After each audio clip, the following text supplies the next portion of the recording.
Valentine Doe.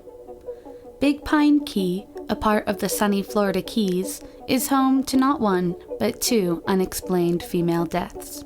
Nicknamed the Horseshoe, this prime oceanfront spot was a magnet for sun-kissed windsurfers and campers alike, but the pale skin of the young woman found not but 10 feet from the beach was in stark contrast to the tan beachgoers dotting the shoreline. Found at 8:15 in the morning on February 15, 1991, lying below the Bahia Honda Bridge with no clothes and no possessions, this young woman was estimated to be in her late teens or early 20s. Her body was severely beaten. At 5'5" and 140 pounds, she had brown hair cut short to just above her neckline and brown eyes. The only thing found on her body besides the bruising was the tattered remains of her bikini bathing suit, which had been used to asphyxiate her, and her 2 tattoos, which were non-professionally done in blue ink. One of a heart with the word love inscribed on her left shoulder, and another was a small cross between her thumb and her index finger. She was not believed to be a vagabond, as her teeth were white and straight. Her multiple ear piercings indicated a free spirit, and the stretch marks on her stomach indicated a previous pregnancy, carried to term. She also suffered from pelvic inflammatory disease and had a large cyst on her right ovary, which would have caused her significant pain. She likely sought medical attention for this condition. MONROE Sheriff's Department found a trail of blood and drag marks in the dirt nearby, which led detectives to the girl's blue shorts, pink and peach halter top, red and blue striped sweater with the brand of Forenza on the sweater's tag, and her ankle-high black beaded turquoise moccasins. Because of her lack of tan lines, detectives believe she was not from the area and had recently arrived, as anyone who spends any time in the Florida Keys would quickly develop a tan line. Autopsy results would reveal extensive sexual assault.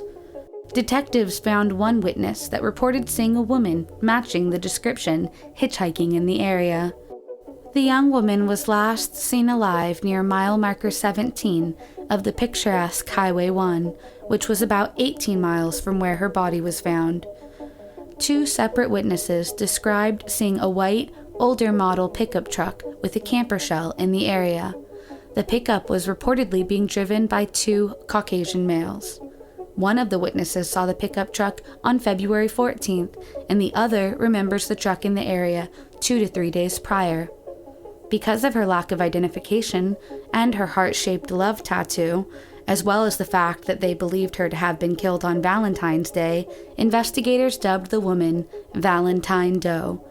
Her body remains in the Monroe County Social Services Vault to this day.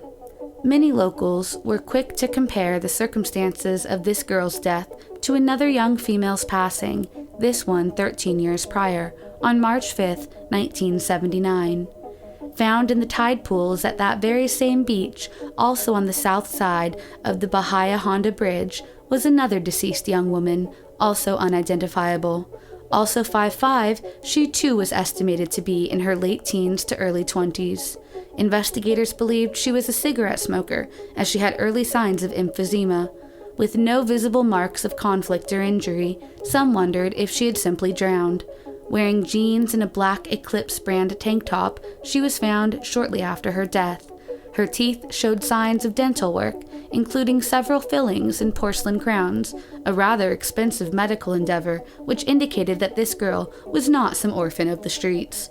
Both cases are still open and being investigated. One possibility is that the remains found on February 15, 1991, belonged to Amy Danielle Gibson, a 15-year-old girl who ran away from home December 7, 1990. Like Valentine Doe, she was also reported to have been wearing black boots at the time of her disappearance. Similar to the yearbook photo of Amy Gibson given to police, Valentine Doe had brown, wide-set eyes and heavy eyebrows.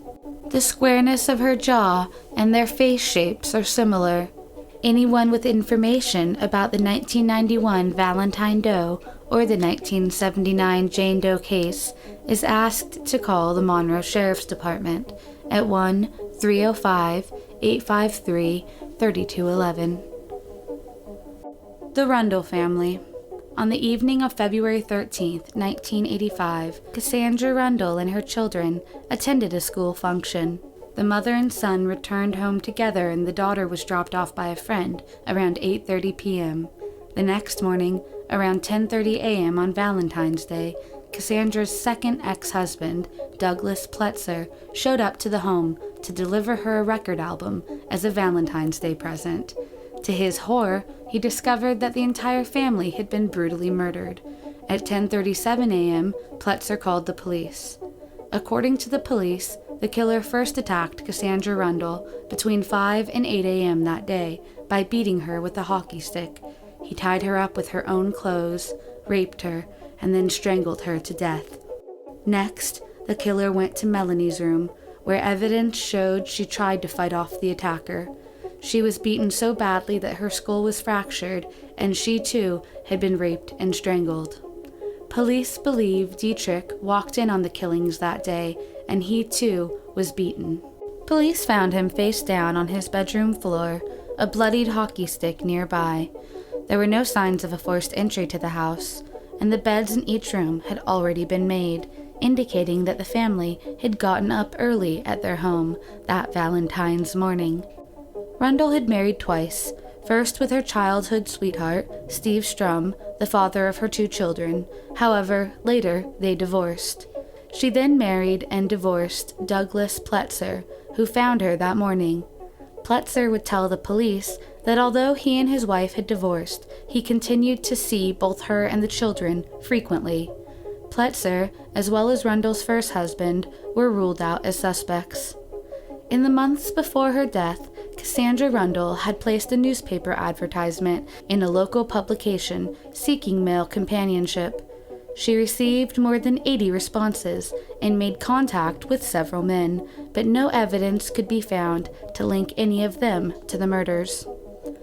Police have interviewed more than 400 persons of interest and possible witnesses in the case. However, no arrests have been made. It's worth noting that Pletzer attempted to collect on a double indemnity insurance policy taken out by his former wife, but withdrew the claim after the Rundles went to court and demanded Pletzer not receive the $28,000 life insurance payment. She had named him as the beneficiary when they were married, but neglected to take him off the policy after their 1983 divorce. Suspicion has also been directed at a former soldier named Philip E. Wilkinson, who is currently sitting on death row in North Carolina for the 1992 triple slaying of another mother and her 2 children. That crime bore some similarities to the Rundle murders, but Wilkinson has never been connected to the case. Cassandra Rundle's father, Richard Rundle, a former prosecutor from West Virginia, offered a $10,000 reward for information leading to the arrest of the killer. Valentine Sally. On February 14, 1982, just 11 miles west of Williams, Arizona, and just off the I-40 highway, a young woman's body was found in a wooded area, deceased. She had been dead for about 10 days and was unrecognizable. She was found laying face down under a cedar tree about 25 feet from the interstate. It appeared that she had been dragged to the location by the belt loops of her jeans. The stretch of the interstate where she was found was a long incline where trucks would frequently pull over and stop to cool their brakes. If her body was transported there in the cab of a semi, no one would have been suspicious of a truck driver being pulled over in the area. Her body had been discovered by a public safety officer. She had been murdered, perhaps by strangulation or suffocation, and had not been sexually assaulted. By the time of her discovery, animals had eaten most or all of the flesh from her face, along with her right ear. The young woman, approximately 15 to 20 years old, had strawberry blonde, shoulder-length hair and was wearing a red and white striped sweater, which caught the attention of a waitress of a local diner, which police were canvassing. The waitress said that she remembered seeing a young girl with the same red striped sweater and designer jeans come into her restaurant with an older man, probably in his late 60s, who was wearing a brown leather vest decorated with feathers. The pair entered the truck stop at approximately 3 a.m. and left an hour later. The man, she recalled, ordered food, but the girl simply asked for an aspirin. The waitress recalls the girl complaining of her tooth hurting, and she was applying pressure to the left of her jaw. The unidentified body found had a half-finished root canal on the girl's left side. Although this remarkable lead fills in some details as to the timeline of the case, the girl's identity has never been discovered, and she remains filed under the name Valentine Sally. In 1984, she was misidentified as Florida runaway Melody Eugene Cutlip. A forensic odontologist compared Valentine Sally's teeth to the teeth exposed in a smiling photo of Melody and claimed they were one and the same. Valentine Sally's tombstone was then replaced with one reading Melody Eugene Cutlip. However, in 1986, Melody Eugene Cutlip went back to her family, alive and well. Melody later died in a vehicle accident in 1998. However, Valentine Sally's grave was never replaced and still has Melody's name on it. Valentine Sally had long, straight-to-wavy blonde hair and blue eyes. She was about 5'5" and 120 pounds. She wore a red and white striped sweater and a pair of size 9 Seasons brand designer jeans. She was barefoot and wore no jewelry when found. She wore a 36C bra. She carried a white handkerchief in her jean pocket, and she had pierced ears. Antonio Saldivar. Antonio, 17, had asked and received permission to borrow his mother's car the night of Valentine's Day to deliver a teddy bear to his girlfriend. After staying out too late and breaking his curfew, Connie Nitro, his mother, texted Antonio repeatedly, texts that he ignored, but he finally answered her calls at 10 p.m. and promised to come home. Unfortunately, he would break that promise, and at around 4 a.m., after more calls and text messages, Antonio finally responded to his mother and acknowledged that because of his actions, he had been grounded and would come home right away. But he never made it. That would be the last time anyone talked to young Antonio. In the early hours of February 15th, Antonio's mother's car, a green Hyundai Sonata, was found wrecked against a concrete pillar on Harrisburg Road in Houston. Strangely enough, within the wreckage were Antonio's brown boat shoes, which had been removed and set on the passenger seat, but there was no sign of Antonio.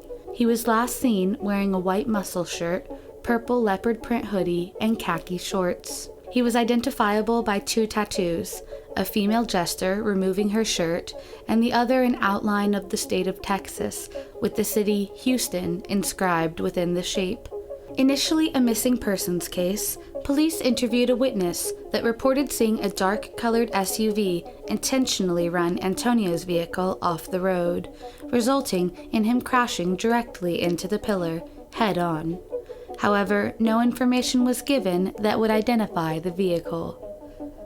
In the wake of the car being found empty, Antonio's parents passed out more than 2,000 flyers in a desperate attempt to find the missing teen. But 2 weeks later, a parent's worst nightmare would come to life. On Thursday, February 27th, Antonio was found in a restricted area of the Houston Ship Channel. He was found in the water, pinned between 2 freight barges, with the Valentine's Day teddy bear still in his possession, in his pants between his legs. The removed shoes and the fact that the teddy bear was oddly stuffed down his shorts perplexed investigators, who had previously thought Antonio had visited his girlfriend to drop off a gift. But upon seeing the teddy bear still in his possession, the timeline was brought into question. A subsequent autopsy was performed, and the primary cause of death was drowning. Speculations abound as to what exactly happened that fateful Valentine's Day evening. Where exactly had Antonio gone, and why was the teddy bear never delivered to his girlfriend? Also, what did the mysterious dark SUV have to do with the fact that Antonio walked away from the car crash? Why did he have possession of the teddy bear in the water? And why were his shoes still in the totaled car? As Antonio's body was not found until almost 2 weeks later, police were unable to determine drug or alcohol levels.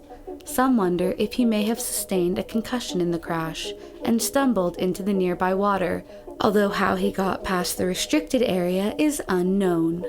No additional information has ever been obtained on the dark SUV that allegedly ran Antonio off the road.